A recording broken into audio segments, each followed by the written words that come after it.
I got to say, New Amsterdam Radio is brought to you part by Anchor FM. Have you ever thought about making your own podcast? You see, when I was trying to get this podcast off the ground, I had a lot of questions. How do I record an episode? How do I get my show into all the apps people like to listen? How do I make money from my podcast? And most importantly, I don't want to deal with cables and wires and all those things. You see, the answer to every single one of these questions is pretty simple. Anchor. Anchor is the one-stop shop for recording, hosting, and distributing your podcast. And best of all, it's 100% free and ridiculously easy to use. And you can use your phone, which is pretty awesome. Now, Anchor can match you with great sponsors who want to advertise on your podcast. That means you can get paid to podcast right away. In fact, that's what I'm doing right now by reading this ad. So if you ever wanted to start a podcast and make money doing it, go to anchor.fm/start. That's anchor.fm/start to join me and the diverse community of podcasters already using Anchor. That's anchor.fm/start. I can't wait to hear your podcast.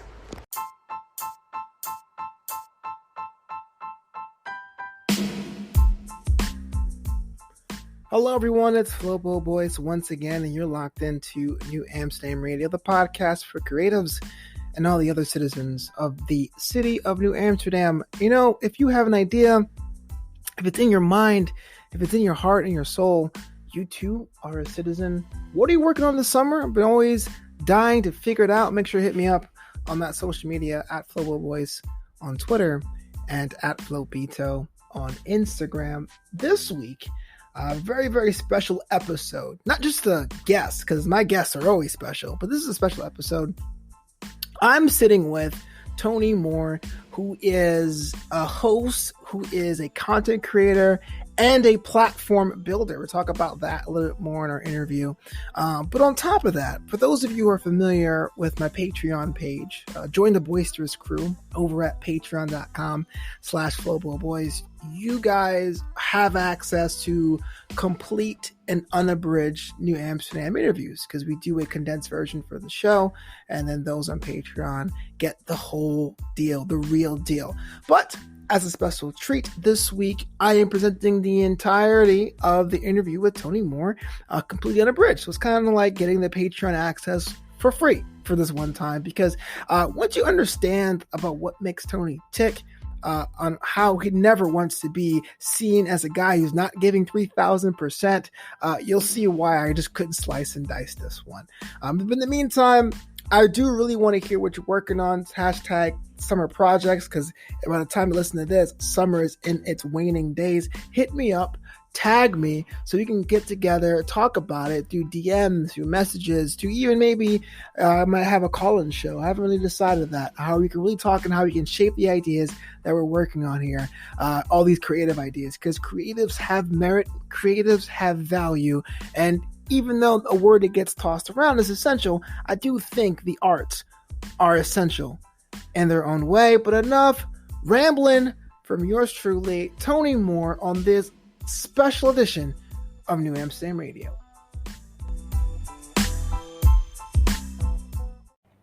Welcome back to New Amsterdam Radio, the podcast for creatives, because the city is yours. Flobo Boys being joined by a man who likes to name things after himself, Tony Moore Jr. How you doing, sir? I'm doing great. How are you? No, look, now you know the other person that has me beat by naming stuff after himself is James Law Jr. Friend of the show, James Law Jr.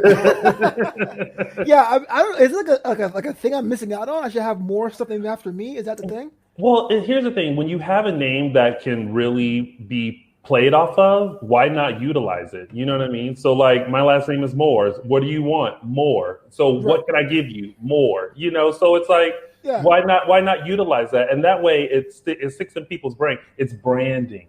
Right. So do you believe in the personal brand? Like, are you a personal brand person, or are you kind of like, nah, this is what I'm doing, I just have cool names for things?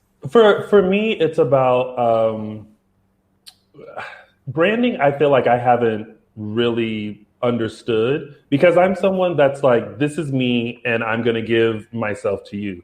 I'm a host, I'm an actor, I love food, I love people. So I want you to see all that. And I think sometimes people need to like identify you. So they have to identify you as the pulp culture guru, the foodie, the beauty person, stuff like that. But I feel like there's always so much more than just that. But I also just like, if I'm coming up with something, I'm like, what is the feel of this? And what name should I give it? And, can I use my name in it somehow? So that's where that comes in at. So I'm looking at this. I got More Please, Tony Request Live, Tell Me More. Is there anything I'm missing? Like, well, how many other shows with your names on it? Let's see. There's More Please, Tony Request Live, Tell Me More, Lounging with Tony, which was my original one. I think that's it. That's it. You for now. Lounging with Tony. Right. For now. For now. Who knows? And actually, to be honest, More Please wasn't even my creation. A friend of mine gave me that. He said, I don't know what you can do with this, but I'm just going to give you this. More Please. And I was like, yeah, I'll keep that in the back pocket. So then when I created the podcast, I was like, More Please. Got it. That's how we're going to utilize that finally. It's funny you say that because that's how New Amsterdam started. It was an idea that I had in my head of like, it was going to be called originally Urban Urbane, like that mixture of like the knowledge and the urban environment. And I was talking to a friend at a Mongolian all-you-can-eat buffet. Oh, first of all, the fact that y'all are at a buffet is everything. I know, right? Yo, they're rare now, right? What? They're definitely going to be rare now. But it was kind of like, I want to do this. I don't know. Like, I wanted to give a shout out to like the hometown, New Amsterdam. And it was like, how about that? Put the K on it. And I was like, that's stupid. Or is it? Or is it? It hits you in different ways because you're like, now wait a minute. Right. That's a dope idea. You might be on to something. Right. Take all the credit though. That. Yeah, right. I did that. That's my name. It was all me. So you mentioned that you are a host and you're also an actor. And I've been scrolling your Instagram and TikTok. You're actually a male model too because Homeboy has the fashion game on lock. How's that tie into each other when you think about the presentation of the hosting side, your fashion choices? How's that like interconnect? Well, it's funny that you say fashion guy. I never considered myself a fashion guy. Like I feel like I wear what I feel. So, back in the day, I used to like wake up and go, you know what? I want to look a little more edgy and rocker. So I would have those pieces and put together, or, I want to be more dressy or, more casual. So I always dressed how I felt. I don't know, when it comes to like posting and all of my stuff, again, it's just how I feel. But at the end of the day, I always just want to make sure that people feel good when they watch it, or people have a laugh when they watch it, or just give people a peek inside of like what I'm doing, know? So that's usually the purpose of that. As long as if I feel it, you'll feel it, So like, if I see a TikTok soundbite that I think is funny, I'm gonna like do it and post it in hopes that like you think it's funny too. But even if you don't think it's funny, I'm laughing. I laugh at my own TikTok. Like I go back and rewatch my own stuff for the giggle of it. That's cool, man. Yeah. So at least I know one person's laughing. Right, that's it. The one that matters. That's actually a cool thing. Because a lot of times it's all about in the comedy game about what's considered funny and what should you do. Should you make jokes for a certain audience? And a lot of times the answer is no. Just if you find it funny, then build on that because it's authentic to you and that's better in your story. It's authentic to you. It's authentic to your experience. Like, when in comedy, I feel like you're taking into that person's world.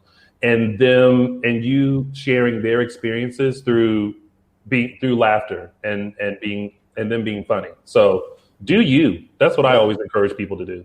So I watched you from afar at AfterBuzz TV. A place where we're all from, and you were like doing a bunch of things. It's almost like they were heavy hitters that were like on this other side. Like I always saw Tony on the red carpets. I always saw Tony on the show. Like always hustling. Like you would come in like it felt like a tornado. Like I got interviews. Give me a camera pack. It was that cool thing to see that you were so enterprising within that incubator, I guess. I don't know how else to describe it. It wasn't a job. They didn't pay us. Not a cent.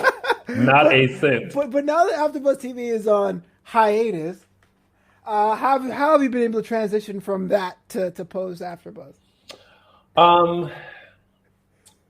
It's been an easy it's been an easy transition. It was one that I felt like kind of needed to happen for the betterment of what we created there. Right. They decided to go on hiatus. Mm-hmm. And for us, for our show, Dish and Days, which is a Days of Our Lives recap, we still had new episodes coming out. They're a weekly show, Monday through Friday. There were huge events that were happening, and we had to make the decision to just kind of be our own entity and step out on faith and step out on the fact that we have spent 5 years building this audience, catering to this audience, having fun with this audience, being that thing every Sunday that our audience can come in and tune into and talk about the show with. So we had to make a decision that, like, while they're down, we got to keep going. So that's what we did. Yeah, and yeah. I want to delve into that because I know, not to compare ourselves to other hosts because we all took that news very differently, but there's some hosts that have created, there's some hosts that maintained, and there's some hosts that kind of like didn't have an outlet to grow. What was the biggest challenge for you though to go, we're going to do this under our own vision, our own guidance, transitioning that into your own platform? Yeah. The biggest thing, the hardest thing was figuring out the technical aspects of it. And then when we found out how easy that was. Shout to the pandemic, y'all. Yeah. It was simple because, I mean, to be honest, AfterBuzz for us was just the studio and was just the technical aspect of our show. Agreed. We created everything from the name to the rundown of how we do it, our segments. Everything was literally cultivated and created by us. And by us, I mean myself and all of the hosts that have been a part of Dish and Days. So for us, the transition was the only difficult part was just finding out the technical stuff, but everything else was already in place. The foundation was already in place. We had already been working super hard on creating this show and building our fan base and doing everything we can to make this an enjoyable, safe space for our fans. So it was easy for us. And it was, it's a difficult decision to part ways with a company that you've been with I've been with AfterBuzz, I think like 6 or 7 years. Whoa, I didn't know that. Yeah. But what I realized is that I'm strong enough to part ways and to do what I need to do to continue growing. Yeah. I don't know what they're doing. I don't know what their goals are. I don't know what they see in the future, but I know what my future looks like, and I have to keep going. Sure. So, yeah. So I guess that comes with building your own brand and audience. I notice a lot of your content tends to be on Instagram Live.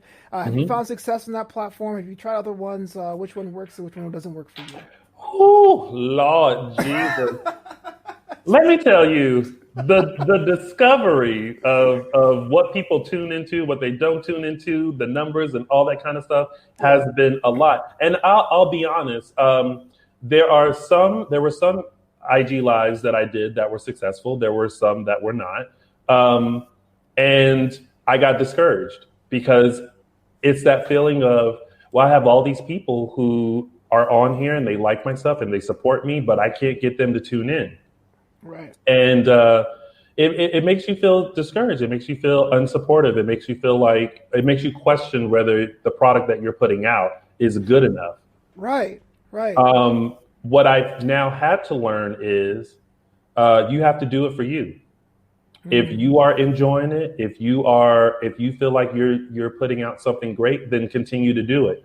The numbers might not be there, but you know what?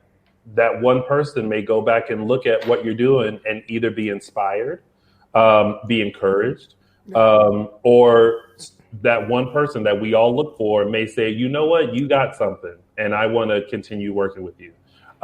So I think when you create and not worry so much about numbers, then it's a better place to be than to think, oh my gosh, this only got 30 views. Like, what am I doing wrong? You're not doing anything wrong.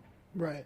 If you feel like what you're putting out is great, everything needs to be worked on. Continue to work on it. Continue putting your all into it, because someone's going to see it and someone's going to notice it. These social media influencers didn't just wake up one day and post a video and that first video went viral.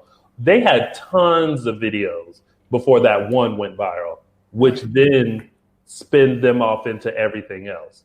So keep working. That's what I've learned about. Has there been any like signs for you? Has there been like the lighthouse in the ocean that goes, oh wait, I'm on the right path, the right track? If someone stepped up and was like, Tony Moore, you amazing, like anything like that? It's when I get messages that say, oh my God, what a great interview, or oh, I really enjoyed that, or you made me smile today. It's not in abundance. It's not like I get like hundreds of people that are saying that, but when that one person does, it makes you feel good, and it makes you feel like, you know what, I am doing something good. I am doing something right.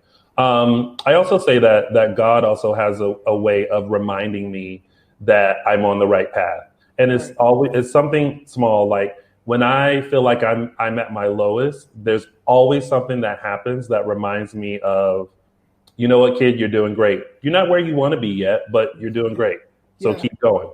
It's funny you say that, because like, I'm not the most devout person, my parents are, and I would describe it like there was a game growing up called Super C, the Contra games, like from NES or whatever, and sometimes you go in the jungles and you shoot like aliens or whatever.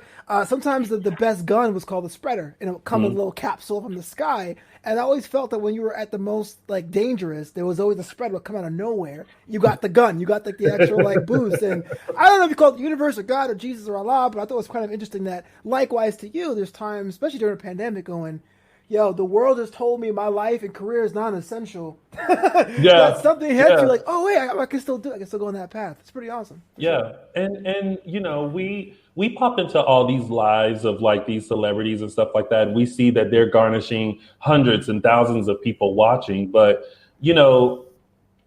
again, they're on a different level, and you can't always compare yourself to others. But it's so easy, man. It's just so. It is. It's so easy. So easy. And especially in our world where like we follow other hosts, so we see what other hosts are doing, and we see this host got this interview and they have all these views, and it's like, but wait, like, why isn't that happening for me? Like, what are they doing that I'm not doing? But we have to trust in our own path and our own gifts, and our own creations, so that we can move forward. Real talk. This little nugget of science right there, my man Tony Moore Jr. I drop a little knowledge every now and then. Shout out, man! I love it. You mentioned before that you're a bit of a foodie, or a lot of a foodie. What is the weirdest food you tried that is now part of your normal rotation? Oh, like you got to put on the like when I was 21 years old, I thought Vietnamese food was like from another planet, but now I can't live without it. I love my pho. You know what I'm saying? Like, I can't. Let me tell you something.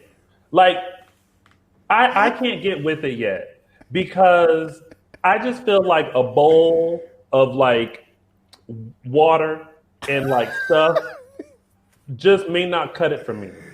That's the worst description of soup I've ever heard in my life. A bowl of water and stuff.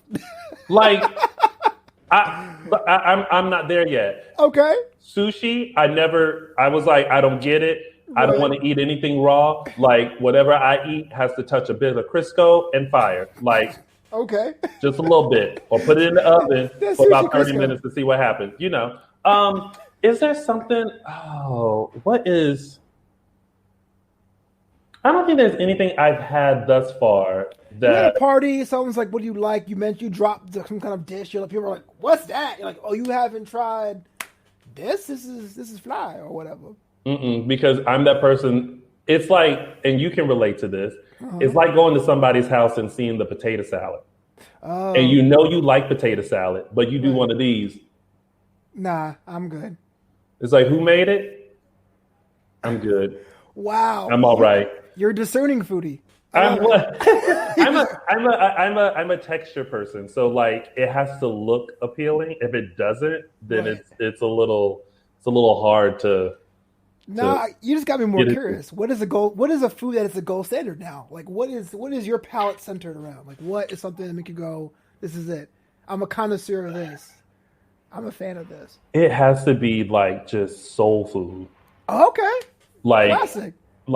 macaroni and cheese, sweet potatoes, collard greens, potato salad, fried chicken. Um, you know, oh, sorry, I just that It's all funny because soul food is the one that makes me go, "Wait, who made it?" She's not a grandma. I listen. So there are some soul food restaurants here in LA. okay, And one that I had found in North Hollywood, they're closed, but it was called Miss Peaches. okay. And I remember walking in, I was like, it's a little hot in here, almost as if the AC isn't working, which is fine. Yeah. But it also looks like my grandmama kitchen. And the guy that was cooking looked like your uncle with Coke bottle glasses. I said, this is exactly where I need to be. And the food was real good. See, that's what I'm saying. Telltale sign. Yeah, You go to a yeah. soul food place and the walls are all pristine and white. You're like, I don't see no grease marks. I'm cool. It's like I feel like you not from the South, like you learn how to do this and you're trying to make it classy. I bet your pots ain't got no stains on them. Right. Because if your pots got stains in them, like burnt marks and stuff like that, that means you cooking with fire. Are you from the South or from like the South, Mid-South? Like what part of the country? I'm from South Carolina. Superior Carolina, by the way. Yes. My family, my mom and my dad are from Alabama, from the deep South. Gotcha. Like they're from a very small town that you're on the highway and blink and you'll pass it. Yeah. Do you consider yourself more South Carolinian though? You're like more. Yeah, because that's where I've lived the longest. So I've always considered myself a South Carolinian. Yeah, I went to a couple of music shows in the Chuck, and I dug it. It was a real nice town in Charleston. Real nice town. I liked it. Yeah. I was living in St. Augustine at the time, so St. Augustine's like here for southern towns, and everything else is up here. So I was totally fine with that. Yeah, good old Charleston. No, Charleston is beautiful. Yeah, I love Charleston. Charm to about it. But we mentioned the slate of Tony Moore shows. You gotta pretend that I am not well versed in the Tony Moore empire. Describe to me real quick the differences of your shows and how do you approach them differently as a host of these shows? Well, so we'll start with Lounging with Tony. Lounging with Tony. It's so weird to think about when I first started hosting, actually, because I got into hosting by accident. I got into hosting through nightlife. And so I used to host I still do, even pre-pandemic. I was hosting at a club in West Hollywood called Mickey's. And I wanted to hone in on this new skill of hosting. So I created Lounging with Tony, and I wanted to merge entertainment and pop culture and my love of people. So that one started off as getting to know celebrities in a very cool, casual way. Because I wanted people to kind of feel like, these are just regular people that we see on TV every day. So I wanted to approach it that way.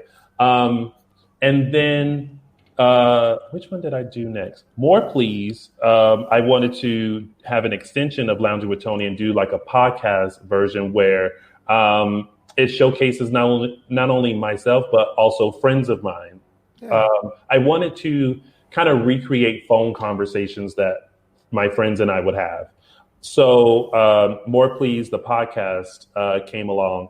And then for the pandemic, I was like, tell me more with Tony Moore. Like, come on here. Let's just talk. Let's just, I'll have a couple of questions for you. It's another extension of what Lounging with Tony was. And then, wait, is that it? That's all. Tony Request Live. I wanted to bring back TRL. In my own image. In my own way. Because I was like, I used to love TRL and I used to love running home to see like Britney Spears' new video or Destiny's Child's new video. And I was like, well, how can I recreate this? And how can I create something that's fun and also do something with my friend DJ Patrick Kuzara, who was also a DJ for one of my happy hours at Mickey's. I was like, how can we create something?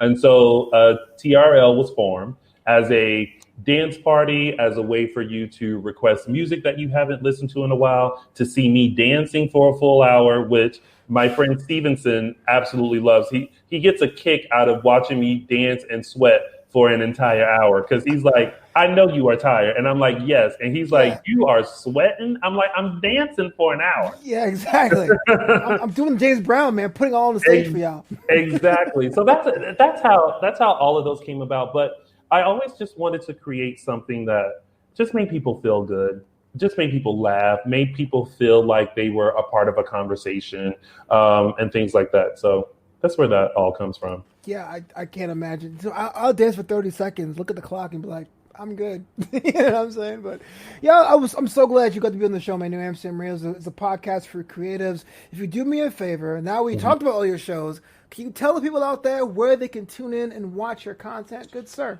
Well, you can find Little Old Chocolate Me on all social media platforms at Lounging with Tony. And There's no vanilla you. What the? Well, 10% of it is. Okay. I did my Ancestry.com, and I'm 10% Britain. I knew it because I'm a little bougie. So that's the 10% bouginess. That's not racist. What word is that if you're from England right now? Being like, what? Yeah. Well, cheerio. Cheerio.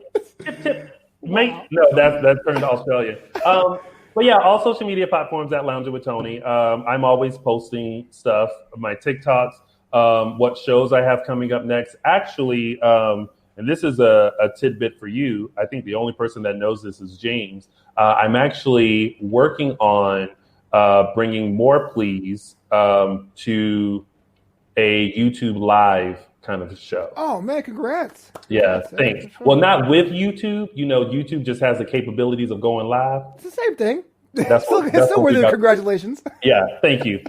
Well, because I keep it 100. Like, I don't like to make myself sound bigger than what I am. Right. So somebody would have went with it, like, yeah, I'm gonna have a show on YouTube and it's gonna go live.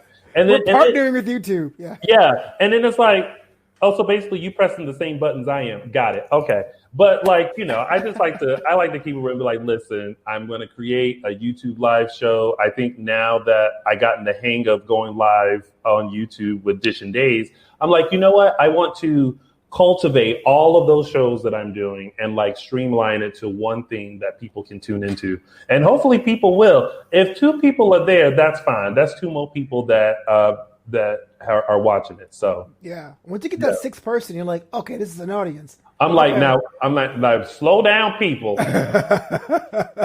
No pictures, no autographs, please. I know. I say to my people. No, I would say this. Going live too has changed my life. Like, I do a lot of recorded stuff, but putting the live show together for me is What's Up Global After Hours. It was like, okay, this is legit. This is great. But you know what? What's strange is that I think a lot of people get very nervous about streaming live, but that's been most of my hosting career. Yeah, was live events. Even at AfterBuzz, that was streamed live. So I think recording something is more foreign to me than doing something live. Yeah. I'm like, if we're recording it, I'm treating it like it's live anyway. Like, one take wonder. Let's get this one on. take, Tony. Don't go back and edit nothing. Like, just do it live. I'm the same boat. I prefer live too, but that's because again, I'm a stage person. I'm on stage. I do the comedy. You get the instant feedback. If you screw up, you're like, all right, watch the tape. Do it again tomorrow. When you're live, you gotta know how to recover. You just have to keep it going. You got to keep it pushing. So it's a skill that I feel like a lot of people don't have, but it's a good muscle to have when you can just quickly think on your feet. To keep things going. Absolutely. But please come back for another episode, please. I want to talk to you more about this everything, because you're doing it big, man. I'm telling you right now, a year from now, I want to be like, I used to know that guy. I mean, the Last Dance documentary, he's my best friend, man. He was on my show. It was great. It was great. Well, listen, hey, look, from your lips to God's ears, because I hope in a year from now, I got all my things together. I'm sure I'll still be the same person. You'll still be able to like, Tony, will you be on my show? And I'll be like, yeah, sure. Yeah, exactly. I would text in the mail. All right. Yeah. Thanks.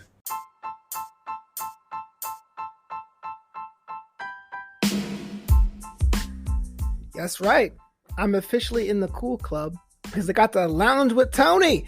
Hopefully Tony comes back for a future edition of New Amsterdam Radio, and make sure you follow him on social media. Say what's up and say the show sent you.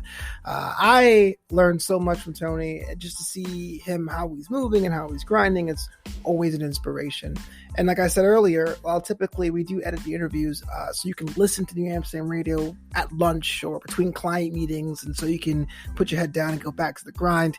I just want to give you guys a taste of the Patreon page, patreon.com/FlowboBoys, where if you are a member, if you are a subscriber, you do get the complete and unabridged interviews. So think about to all the guests we had in the show, and you just want to hear just a little bit more insight, you can definitely do that by becoming a member of the Boisterous crew over at patreon.com/FlowboBoys. And also, if you do follow Tony, just say, hey, look, man, I loved you on New Amsterdam Radio, the best podcast on the planet.